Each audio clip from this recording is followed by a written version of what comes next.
tapi kemudian digunakan untuk kemudian yang berikutnya potensi pelanggaran pemasangan alat peraga kampanye di tempat yang tidak sesuai dengan ketentuan, kemudian juga bisa kampanye dari kenal kampanye daring, bisa jadi modus politik uang itu dalam bentuk paket data. Nah ini yang akan kami telusuri, atau pemberian barang berbentuk sembako, ya, yang kemudian diserahkan pada masa kampanye. Nah, politik uang sekarang ini tidak berbatas pada subjek tertentu, ya. Jadi setiap orang yang melakukan politik uang itu bisa dikenakan sanksi.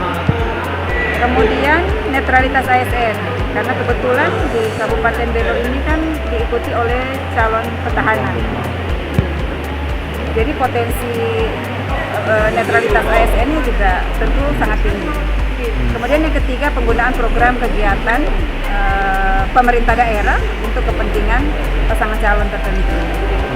Nah, kemudian penyalahgunaan fasilitas, misalnya penggunaan rumah dinas, kendaraan dinas, fasilitas pemerintah, tapi kemudian digunakan untuk kemudian yang berikutnya, potensi pelanggaran pemasangan alat peraga kampanye di tempat yang tidak sesuai dengan ketentuan, kemudian juga bisa pelaksanaan kampanye di tengah pandemi COVID-19 sesuai dengan PKPU 13 tahun 2020. Tentu hal yang paling penting adalah memperhatikan ketentuan pasal 88. Sekali lagi teman-teman staf sekretariat Bawaslu Kabupaten Belu, pasal 88 itu juga diatur bahwa pertama tidak boleh melakukan pengumpulan massa, arak-arakan.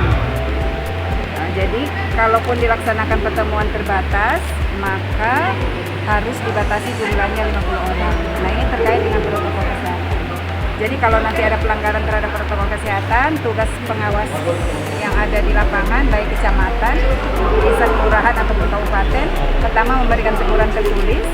Kalau tidak diindahkan, maka akan dilakukan penghentian kampanye sampai dengan pembubaran. Kalau tetap tidak diindahkan, maka akan direkomendasikan untuk tidak dilakukan kampanye selama 3 hari. Nah, tetapi kalau ada potensi pelanggaran tindak pidana umum, akan diteruskan kepada polisian. Nah, kedua, hal yang berkaitan dengan pelanggaran secara umum, pertama, kita harus pastikan pada masa kampanye ini tidak terjadi yang namanya politik uang. Jadi politik uang itu bisa dalam berbagai bentuk, bisa memberikan uang, barang, atau menjanjikan. Artinya janji yang disampaikan yang tidak tertuang dalam program yang dicantumkan di dalam program yang diajukan kepada KPU.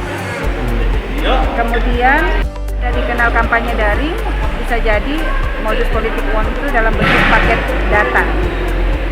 Nah ini yang akan kami telusuri.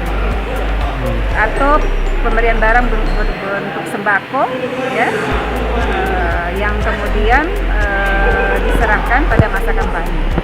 Nah, politik uang sekarang ini tidak berbatas pada subjek tertentu, ya. Jadi setiap orang yang melakukan politik uang itu bisa dikenakan sanksi. Kemudian netralitas ASN, karena kebetulan di Kabupaten Belo ini kan diikuti oleh calon petahana.